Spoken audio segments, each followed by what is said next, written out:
JBN, we keep you informed. I am Michelle Jones, and in the news, illegal gun seized in St. James, man charged. 26-year-old Christopher Fuller of Love Lane, Montego Bay, St. James, has been charged with illegal possession of firearm and ammunition. The police report that the team was on foot patrol along William Street in Montego Bay on Friday when they saw Fuller, who, upon seeing the cops, ran to a nearby property. The police pursued him to a back gate on the premises. According to the police, he was reportedly seen throwing a gun behind the gate. He was arrested, and a 9mm Browning pistol with magazine containing 10 9mm rounds was retrieved. Landscaper charged after being held with homemade gun. 25-year-old Michael Silvera, a landscaper of Whitehall Avenue in St. Andrew, has been charged by the police after he was found in possession of a homemade gun on Plum Lane in the parish on Saturday. The Constant Spring police report that about 12:10 a.m., cops were on patrol in the area when they accosted Silvera, who was acting in a manner that arose their suspicion. The police say he was searched, and a homemade gun was found in his waistband. He was subsequently charged with illegal possession of firearm. His court date is being arranged. 19-year-old charged after robbery at Clarendon store. 19-year-old Damian Lewis, otherwise called Benji of Effortville, Clarendon, has been charged with robbery with aggravation, illegal possession of firearm, and receiving stolen property following the robbery of a store in Main Street in the parish on November 11. Reports are that Lewis and two other men allegedly entered the store posing as customers. One of the men then pulled a gun and robbed the workers of a quantity of cellular phones and laptops valued approximately $200,000. The police say Lewis was arrested on Thursday, December 23, after an operation was carried out in Effortville. According to reports, Lewis attempted to dispose of a cellular phone during the operation but was accosted and the cell phone retrieved. The cell phone was an iPhone 11 Pro Max with an IMEI number matching one of the phones that was stolen. Lewis was charged following an interview in the presence of his attorney. His court date is being finalized. Police seek assistance in identifying murder victim. Detectives assigned to the St. Andrew North Criminal Investigations Branch are seeking the public's assistance in identifying the body of a man who was shot and killed on Plum Lane, Kingston 8.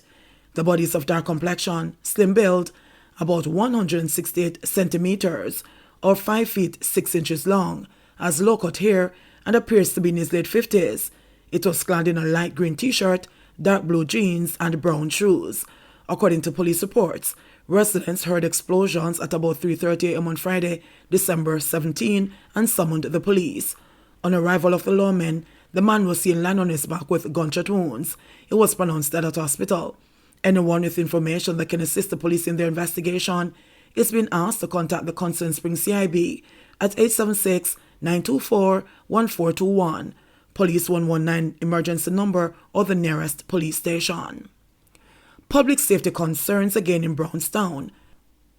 Concerns are again being raised in Brownstown, St. Anne, about public safety and public order. This latest outcry comes after thieves removed 4 newly installed streetlights along Huntley Road heading into the town. The vandals scammed the poles and removed both the lights and the base. Councillor Carlton Ricketts of the Dry Arbor Division in the St. Anne Municipal Corporation believes the issue highlights the need for more police patrols in the community. He said that the Huntley Main Road is widely used by motorists and pedestrians entering the town.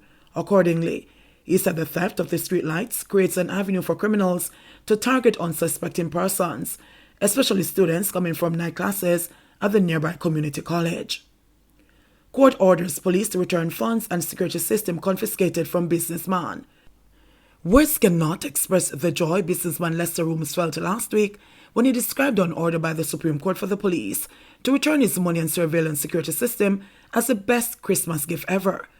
I was feeling mental anguish over my ordeal, but when the judge made the ruling, it lifted my spirit and I said I can at least have a Merry Christmas because I could never get a better gift for Christmas, Rooms said in an interview.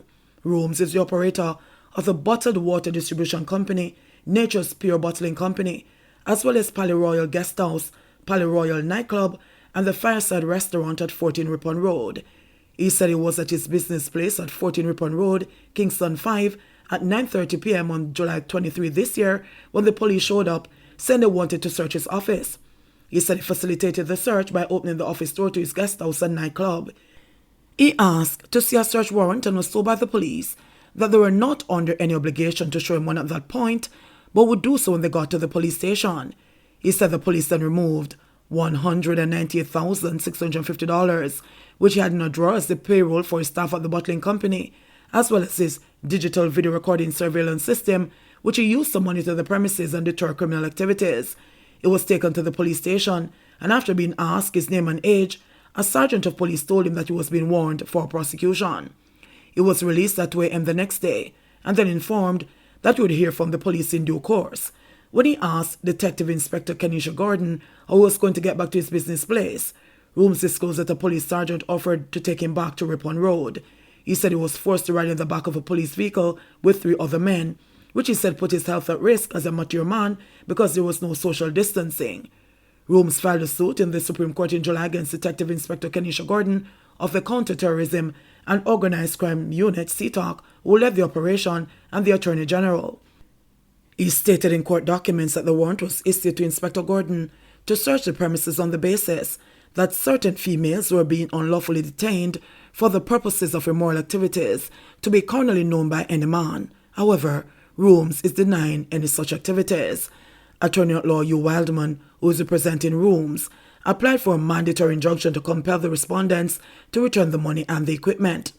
Justice Anne-Marie Lawrence Granger heard the application and on December 10 ordered that the equipment and the money be returned forthwith to Rooms. The injunction remains in force until the civil suit has been heard. Justice has prevailed, and at least we can have some confidence in the justice system, Rooms remarked after the ruling was handed down. He said he was most embarrassed and humiliated when the police took him away in the presence of his patrons and friends. He was unable to pay his workers because the money was confiscated. I was left to the mercy of criminals without the surveillance video, he stressed. Rooms, who was not charged with any criminal offense, expressed gratitude to Wildman for the interest he displayed in the case and the powerful legal arguments he made in court. The search warrant, which the police had in their possession when they entered the premises in St. Andrew, was signed by a Justice of the Peace in St. Thomas. Wildman, in pointing out the error, said only a Justice of the Peace in Kingston and St. Andrew had the jurisdiction to issue such a warrant because the search was in relation to an indictable offense. He said the warrant was a nullity, and any action taken under it would be a nullity.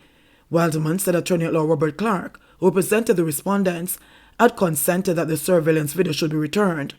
Wildman said he argued that the money must be returned because the warrant was a nullity, and the judge agreed with him. The judge also ordered the respondents to pay Rooms' legal cost. I'm so happy that the ruling came at this time of the year, and I'm very pleased to hear my client saying that the court orders have put him in the frame of mind so he can have a Merry Christmas, Wildman remarked. The respondents have not yet filed a defense of the claim, but Wildman says his client will be pursuing all the legal remedies available to ensure that he is adequately compensated for the wrongs done to him. Jamaica reports 192 new COVID-19 cases, 1 death. The Ministry of Health and Wellness in Jamaica reported 192 new cases of COVID-19 on Saturday, bringing the total number of confirmed cases reported on the island since the start of the pandemic to 92,705. In the meantime, 1 more death was reported, bringing the virus death toll to 2,463. Of the newly reported cases, there were 114 females and 78 males. The cases were recorded in Hanover, 12, Kingston and St. Andrew, 37, Manchester, 7, St. Anne, 17, St. Catherine, 3, St. Elizabeth, 1, St. James, 90, St. Mary, 4, St. Thomas, 2, Trelawney, 8, and Westmoreland, 11. The latest death is a 74-year-old male from Kingston and St. Andrew. He died on December 20, 2021. The country also recorded 150 new recoveries, bringing the total number of recoveries to 65,032. JBN, we keep you informed. Please remember to subscribe, like, share, leave us a comment, and click the notification bell to receive our daily news items.